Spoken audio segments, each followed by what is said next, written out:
नमस्कार। आपके अपने YouTube चैनल भीलवाड़ा हलचल व समय की पुकार में मैं ओम कसारा आप सभी दर्शक बंधुओं का हार्दिक स्वागत और अभिनंदन करता हूं।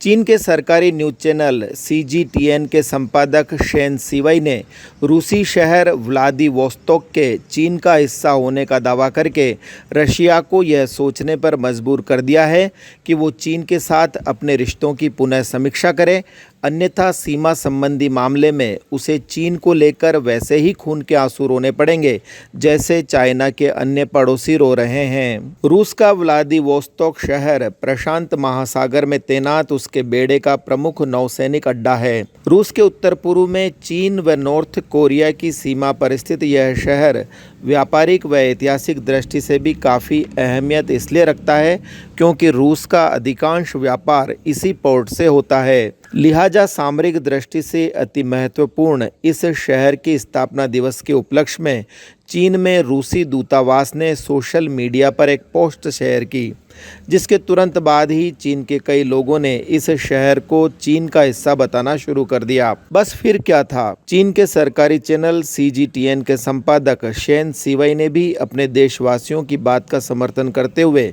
यहाँ तक कह दिया कि इस शहर को वर्ष 1860 से पहले हेशेन वाई के नाम से जाना जाता था, जिसे रूस ने एक तरफा संधि के तहत चीन से छीन लिया। यहाँ विशेष उल्लेखनीय बात यह है कि चीन में जितने भी मीडिया समूह हैं उन सभी पर सरकारी तंत्र का पूर्ण नियंत्रण है।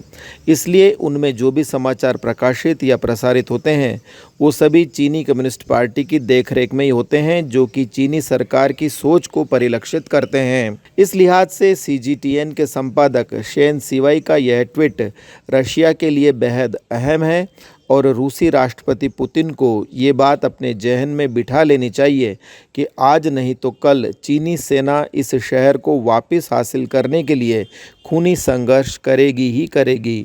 वैसे भी चीन रूस के इस अविकसित क्षेत्र को विकसित करने के लिए अरबों डॉलर का निवेश कर रहा है। इस वजह से बड़ी संख्या में चीनी मजदूर इस इलाके में आ रहे हैं और स्थानीय निवासियों के मन में यह डर बढ़ता ही जा रहा है कि यह क्षेत्र अघोषित रूप से चीन का हो गया है और चीन कभी भी यहां पर कब्जा कर सकता है। इस बीच रूस ने कुछ दिनों पूर्व ही चीन की खुफिया एजेंसी पर पनडुब्बी से जुड़ी एक टॉप सीक्रेट फाइल चुराने का भी आरोप लगाया था। इस मामले में रूस ने अपने एक नागरिक को गिरफ्तार किया, जिस पर देशद्रोह का मुकदमा चल रहा है। यह आरोपी रूसी सरकार में एक बड़े ओहदे पर था, जिसने यह फाइल चीनियों को सौंप दी थी। इन घटनाओं से स्पष्ट है कि चीन व रूस के मध्य संबंध सामान्य नहीं हैं। हालांकि वर्ष 2018 में रूस व चीन ने मिलकर एक बहुत ही बड़ा सैन्य अभ्यास भी किया था। साथ ही चीन रूस से सैन्य उपकरण, कच्चा तेल और प्राकृतिक गैस भी भरपूर मात्रा में खरीद रहा है। उधर अमेरिका व अन्य पश्चिमी देशों के साथ रूस के संबंधों में विद्यमान तल्खी भी किसी से छुपी हुई नहीं है। इसलिए भले मजबूरी में ही सही, वर्तमान परिस्थितियों में रूस व्यापार, सैन्य सहयोग व रणनीतिक साझेदार के रूप में चीन के काफ़ी करीब आ गया है, जो भारत के लिए चिंता का सबब बन सकता है। इतने पर भी रशिया को यह नहीं भूलना चाहिए कि सीमा विवाद के चलते चीन ने 2 मार्च 1969 को तत्कालीन सोवियत संघ की सीमा चौकी पर धोखे से हमला करके 31 रूसी सैनिकों को मार डाला था।